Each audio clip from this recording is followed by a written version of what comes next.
What's up guys, Billy here, and today I've got 8 new leaked pictures of the DJI Spark to share with you. Now if you aren't familiar with what the Spark is, it's basically DJI's take on the nano drone, drones that are super small that can fit in your pocket, your purse, or even in the palm of your hand. Coming in at 130mm by 150mm, I believe that this drone will quickly rise to the top over some of its competitors like the Unique Breeze. Now anyway, most of the pictures that I'm going to be showing you in this video are going to be from Quadcopter Guide or the Quadcopter Guide. It's a website that pretty much keeps track of all of the drone news. You guys can go and check out that article down in the link or down in the description below. Click on the link and it should take you to that forum or that page that pretty much shows all of the different leaks for the Spark.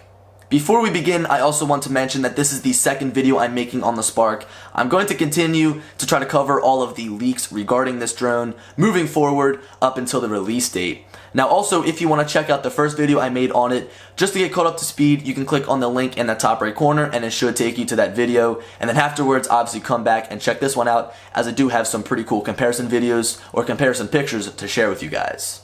In the first picture, we get a good look at some of the internals this drone will be rocking. Now the first thing I want to point out is the forward obstacle avoidance sensor just there at the top of the image. Now in the last video, we got a good look at the front of the drone and we could see this sort of glass panel just above the camera. And I said it was going to be infrared obstacle avoidance, but it looks like we're going to get a true forward obstacle avoidance sensor just like on the Phantom 4. Now another thing I want to point out is the fan in the middle of the drone. Now again, in the last video I pointed out that it looks like there's some vents just at the top of the drone. I saw a few comments of people saying it would be an SD card slot. I thought that would be a little bit weird to place the SD card slot there, and I think it would also be weird to have it so small. It just looked a little too small to fit an SD card in.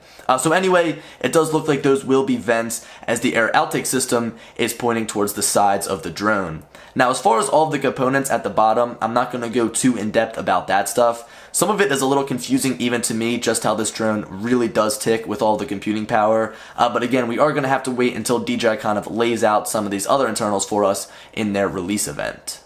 The next picture that I have to share with you is another top-down shot of the Spark itself. And we'll notice that this time it has a black shell rather than a white shell. Now this could just be a prototype model, but I would bet that this is going to come in 2 separate colors. So you can go with the traditional white like all of the Phantom series drones, or you can go ahead and go with the black, as it seems like DJI is starting to move towards a black and gray color scheme with their Mavic as well as their Inspire 2. So again, I'm believing, or I'm thinking at least, that this will come in 2 separate colors, again the white or the black. The next picture that I have to share with you guys not only shows us the black shell again on the Spark, but shows us a direct comparison in size between both the Mavic Pro and Spark. And this really just shows off how small the Spark is going to be. I mean, that guy is really pinching his fingers together when he's taking that picture. And also we know how small the Mavic Pro is, of course. When it's folded up, that thing can pretty much fit anywhere inside of a backpack. And the Spark is still smaller when it's all folded out. I mean, you really can't fold it out. But again, when it's ready to fly, it's even smaller than the Mavic Pro when it's folded up. The next image that we have gives us another comparison between the Spark and the Mavic Pro, but I really don't think that that's what they were going for with this angle. I think it really shows us the inside of the battery compartment and just confirms that we are going to get interchangeable batteries on the Spark, which is definitely a good thing as you know how many batteries you burn through when you're out flying. Now another thing that I want to point out is the latch at the back. In my previous video on the Spark, I said that it could be one of 2 things, either a latch to open up the battery compartment or a backwards obstacle avoidance sensor or infrared sensor. Just from the angle, I was kind of hopeful that it would be an obstacle avoidance sensor, but it looks like sadly it's going to be a latch. I mean, I guess not sadly, it is a good thing we can take the bottom off, but again, I would definitely like some backwards obstacle avoidance with this drone. The next picture that we get to take a look at, in my opinion, is the money shot. I think it's the best picture that we've gotten so far. It gives us a direct comparison of the Mavic Pro with its arms spread and propellers on, and the Spark. Now I wish that we got a comparison between the propellers of the Mavic as well as the Spark propellers, so I wish that the Spark, I guess, had the propellers on. But again, we get a really good look at just how small this is. I mean, the body itself is smaller, the arms are smaller, and I'm going to guess that the propellers are also smaller. So this is going to be perfect for bringing with you anywhere you go, really. I mean, the Mavic was great to bring around with you. I think that the Mavic will be used more for hikes and for travelers, whereas the Spark is for everyday use. If you're hanging out with friends, you want to capture a moment, again, it's more of a selfie drone. But I think that this is a really good depiction of how small it's going to be compared to what is already the smallest drone that DJI makes. The next picture that I was able to come across gives us a look at the two different motors, the top one being the Mavic Pro and the bottom being the Spark. Now originally I kind of had the feeling that we were going to see the same motors on the Spark as the Mavic Pro, as they looked almost identical, but from this picture we'll notice that the motors on the Spark are a little bit smaller, thus we're going to be using a smaller propeller and it won't yield as good of results as the Mavic does as far as flying. I also do want to mention that it looks like we'll get quick release props. I feel like that's almost a must on any DJI drone at this point, like it's a standard feature on all of them, as having to break out a screwdriver or really screw in the propellers on the old Phantom series was quite annoying. With that being said, we aren't going to get the same impressive flight stats as the Mavic just because the motor is a little bit smaller, but I really don't think you're going to be flying this little thing at high speeds or trying to get as high as you can or as far as you can, as it is a fairly small drone. The second to last picture that I have to share with you guys is another look at the front of the drone. Now the first thing that we have to look at is this sheet of glass just above the camera, and we'll notice that we see the optical avoidance sensor poking through on the left side. There's a little bit of a glare due to the flash, so again it is nice that we are going to have optical avoidance, or at least forward optical avoidance sensors on this drone.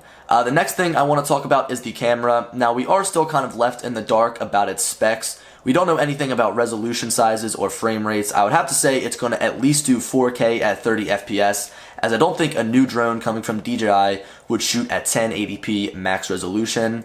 Also, as far as the gimbal goes, a lot of people are saying this will be the same design as the FPV camera located on the front of the Inspire 2. I saw some comparison pictures between the two, and they do look like the same technology, but the gimbal on the Spark is definitely a little bit bigger than the gimbal for the FPV camera on the Inspire. The final picture that I have to share with you guys gives us a glimpse at some of the ports that will be available on the back of the drone. So first of all, on the left side we have a micro SD card slot. This will be used for obviously storing your footage as well as your pictures. And then to the right of that we get a USB Type-C port, which should be used for data transfer, such as transferring your pictures and your videos back to your phone, and also firmware updates. Also, I believe that we should be able to charge through this port. Now this will be a first for DJI, as you can't simply plug in the Phantom or the Mavic to charge it, but now with this drone you should be able to charge it by simply plugging it into the wall, which I believe should be a cool feature just considering it's such a small drone, and it should be able to charge up that smaller battery fairly quickly. Now one more thing I do want to point out is that just above these ports is an LED indicator for the battery.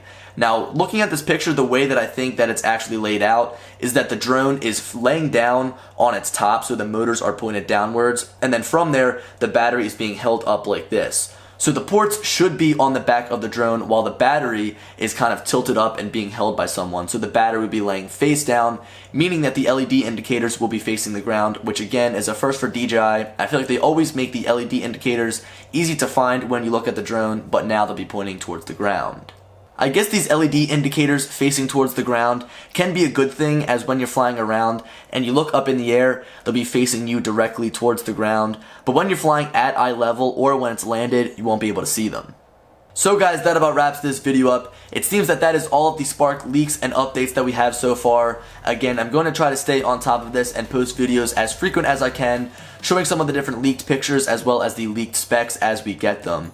I'm expecting a summer release date, so once I can get my hands on this, I definitely will show you guys the whole unboxing and give you a review of the drone. So guys, anyway, as I said, this video is coming to an end. Make sure to leave a like and subscribe if you're new around here, as I have been trying to upload daily. Also, leave me a comment down below letting me know what you think of the Spark.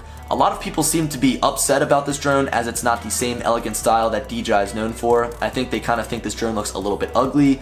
Again, this might just be a prototype model. We could see a completely different look when it actually comes out to the public. But again, we're going to have to stay tuned to look at any design changes. So anyway, as I said, this video is coming to an end, and I'll talk to you guys later. Peace.